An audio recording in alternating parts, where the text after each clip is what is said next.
Today we continue with the 12th chapter of the book of Shmuel. Yesterday we read of the terrible, terrible sin of King David.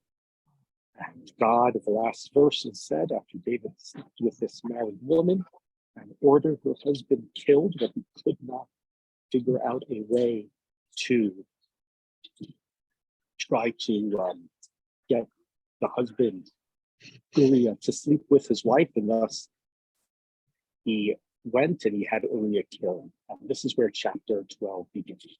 Vayishlach Adonai et Natan el David, vayavol elav vayomer lo shnei anashim hayu be'ir achat, echad ashir ve'echad rash. So God said, Natan said to David, there were two men in the city. One was rich and one was poor. The wealthy man, he had, right? He was very wealthy. He had large flocks and herds. The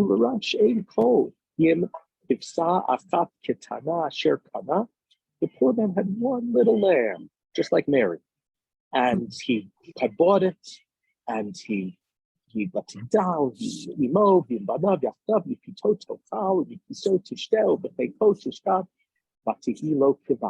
And he raised this lamb along with his children. He shared his food with it. He shared his cup with it. He slept with it. And it was like a daughter to him. Just like one of his children. He loved this one little lamb here.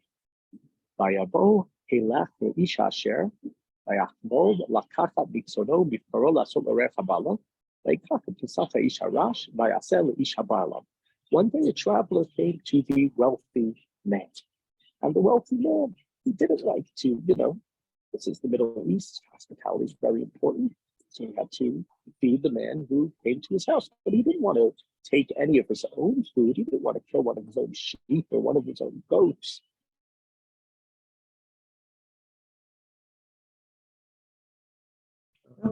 Man's lamb, prepared it for the man who had come to him for dinner. So David hears the parable of the rich man, the poor man. The rich man has so much. Why is he taking the land that belongs to the poor man? And David is enraged. And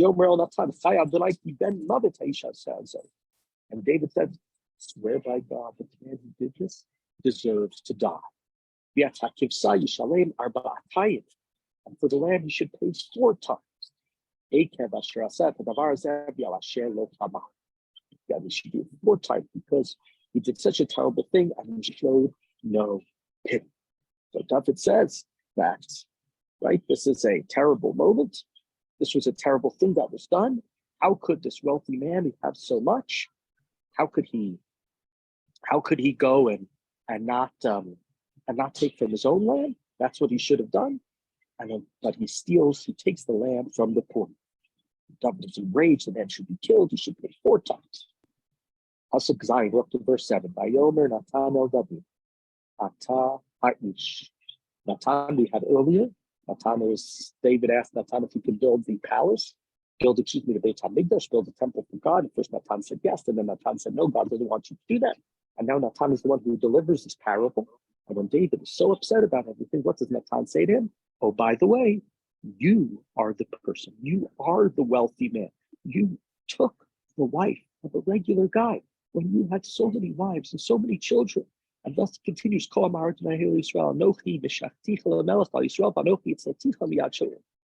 to remind David, I anointed you king over Israel. I rescued you from Saul. And I gave you your master's house, right? Saul, his kingdom's gone, and your house is here. And I gave you his wives at Nalachat Beit Yisrael, Yehuda, Yima'at, Vosifa, Lefa, Kahina, V'Kahina. I gave you the house of Israel and Judah, and it was not enough. Right? It was not enough what I gave you. It's interesting, just think how many times here the word bayit or beit is being used about the house. Right? David stayed home in the house. He was in his palace, and that's where he saw Bathsheba. He should have been out in the war, but he was in the house. Thus, in verse 9, that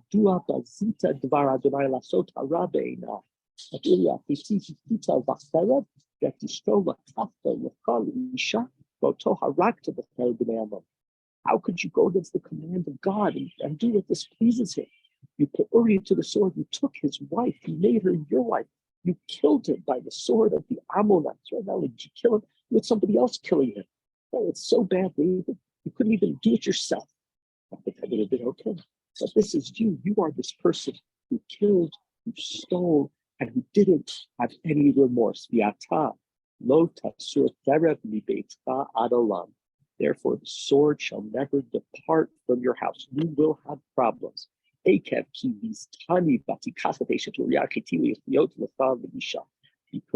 you spurned me, you went against me by taking the wife of Uriah and making her your wife. And if we think here, just a couple of things to think about here. The sin here of David reminds us this in some ways in terms of the parable to Shaul. One of the issues that Shaul had, right? Shaul was somebody who showed too much pity, too much mercy, and he allowed the sheep of the Amalekites to remain alive because the people wanted them to. David here is the person who has all the sheep, but he takes somebody else's sheep. Shaul, in the sense in that story, has too much chemla, too much rachamim, too much mercy. And David has lo chama. David has no mercy. He has no pity here for what he's done. And therefore, his house will no longer be a place of peace, a place of simplicity, a place where everything will go well. And if we think about David's life, yes, we talked about in his past, he ran away from Shaul. It looked like he was going to go straight into the kingdom. He killed Goliath. He's Shaul's son-in-law. He's the musician. He's got everything going for him. And then things go. Things get difficult. He has to run away. He has to escape. He has to hide. But now he's on top of the world. He's victorious. He has a capital city. He has a huge family. He has great wealth. He's beloved. He's making treaties with foreign people. But now he did a terrible thing. And what we're going to see in the chapters that follow this one is what's going to happen to the house of David. And it's not going to be good. And we continue, verse 11.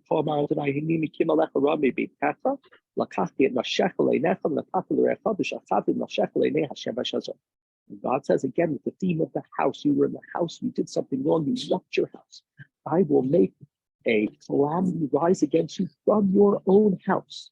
And that person will take your wives, and I will take your wives, and I'll give them to another man before your eyes, and he shall sleep with your wives under this very sun. God, in the sense of saying, in this place. What you did secretly, you tried to hide it. And I will do it in public. Everybody will see. So that time here, you acted terribly. What you did was horrendously wrong. And interestingly, there's a series when we talk about the path in the Gemara where the rabbis talk about, they say there are a number of sins, and this is one. They say anybody who says David sin is mistaken. They say about Reuben when it seems he sleeps with his father's concubine. They say about the sons of Eli, Hophni and Pinchas, who are terrible people in the beginning of the book of Shmuel, and they try to whitewash a little David's sins. And there's all these explanations are given in the Talmud that when the men went to war, they would write their wives conditional gets, conditional divorces, and really she wasn't a married woman. And there are all these explanations to try to make David's sin look not so bad. But it's a very difficult reading. We're told at the end of the last chapter that God was incredibly upset. And we see here that God is basically saying, David, even though I love you, you're always with me, you're charmed, everybody loves you, everything's perfect in your life. You have wrecked a house, and your house is going to be wrecked. So it seems to me that there is no way of minimizing David's sin and his corruption in this story. But what's important and what's significant in the long run is verse 13. David says to Nathan the prophet, I sinned to God. And Nathan replied to David, the Lord has remitted, has taken your sin, you shall not die. And this is the difference. It's oftentimes pointed out, David versus Shaul. When Shmuel comes and approaches Shaul and says, you sinned, Shaul hems and haws, what's my fault? The people, they wanted this, they wanted that, you were running late, I know what to do, they were dispersing. David is not scared of other people. He's not worried. His problem is that he uses his power too much. He takes what should not be his, but when he makes that mistake, he admits his sin initially. This is known in more Hasidic mystical literature. They talk about archetypes, Yosef versus Yehuda. Yosef, back from the sin of Potiphar, is known as the person who doesn't sin. He's Yosef HaTzadik. Potiphar's wife tries to seduce him. He doesn't go for it. And in the chapter right next to it, Yehuda sleeps with his twice former daughter-in-law, who he thinks is a prostitute named Tamar. He sins. And when he finds out that Tamar is pregnant, and he finds out that he's the father, he immediately admits his sins and says he's in the wrong. And it's understood that Yehuda and David is his descendant from the tribe of Yehuda. What makes them special is they admit when they do something wrong. They say, it's me, I'm so sorry, I did it wrong, I will try to make up for it. And thus God says, you will not die. And that's as opposed to, let's say, the sons of Eli, right? Two prophets are sent at the beginning of the book of Shmuel to Eli, the second is Shmuel, the first is a man of God, and they tell him, your sons did terrible things, and you're going to suffer, and everybody's going to die, and the temple is going to be destroyed. David's told that there are going to be problems, people are going to come out of his house is going to be broken, but he will not die. He will endure, he will continue. In verse 14,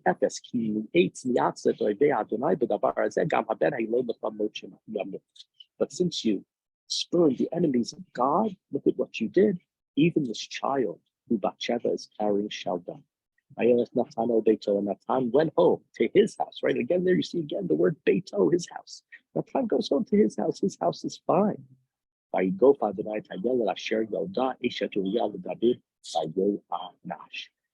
what happened? God afflicted the child of Uriah's wife. You see there? Eshet Uriah. She's not called Eshet David. They're right, even though David now is married to Uriah, is long dead. And the child became critically ill. And what we see this must have been, right, this is at least 9 months, a year and a half, might be later, after David's initial sin. Because Bathsheba became pregnant, and now finally she's given birth and they have a child. Now the child becomes sick.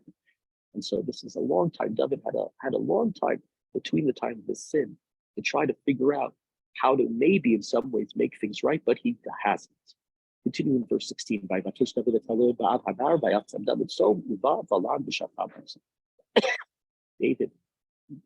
right, he requests for God to save the child, and he spends the night, he doesn't eat, he lies on the ground, he's prostrating himself, he's davening, he's praying, he's hoping. And his elders, his servants come to him, they try to give him food, but he refuses. He will not eat anything. On the seventh day from the time that the child became sick, and the child dies.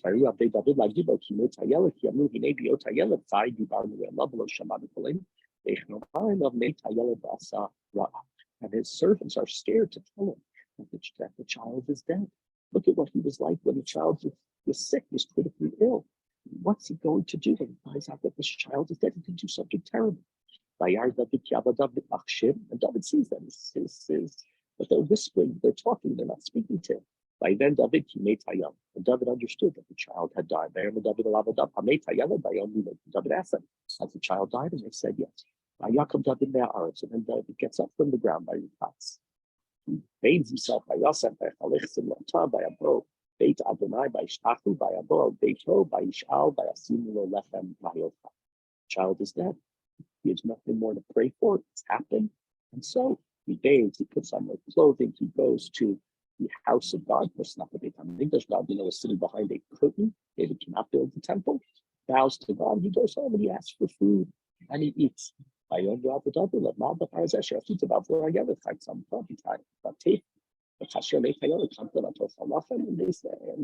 servants understand. They said, it's a strange thing you did. When the child was alive, you fasted and wept, but now the child died, you get up and you eat. And the child was still alive. I fasted and was strong. Because I don't know, maybe God will allow the child to live. What can I do now? The child's dead. I can't bring him back to life.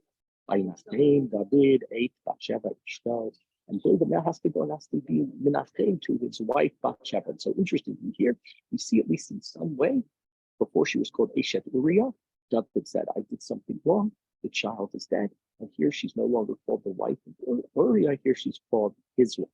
And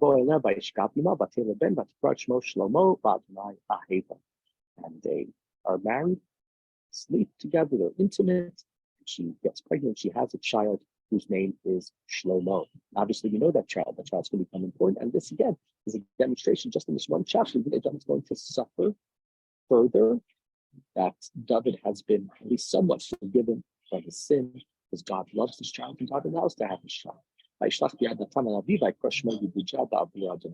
sent a message to the prophet Nathan, and he was named Yedidja at the instant insistence of God. So God names his name Shlomo, but God also calls him Yedidja. And now, after all that, we now go back to where we were from the last chapter. There's a war raging between the Ammonites and Bnei Israel, war David was supposed to be at, but David stayed at home. He got in trouble for being in his house, and now his house is going to be wrecked. Finally, Yoav goes and he captures the city of Rabat, the Ammonite city. He said, I attacked Rabbah and I captured the city. Now get the rest of the troops and besiege the city, right? To, send more troops. Gathers all the troops and they march on Rabbah and they capture it. And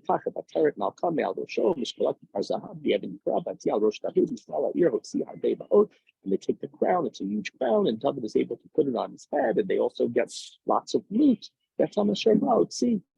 And so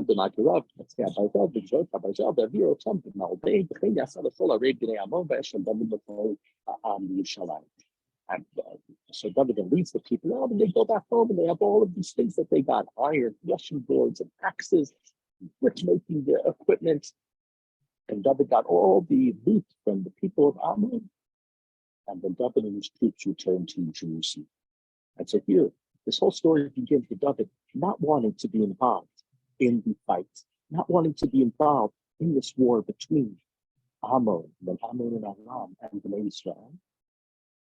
But because he wasn't fighting, because he wasn't in the war, he commits a terrible sin, the worst sin. He sleeps with a married woman, and then he has her husband killed. And he's told that he's going to suffer.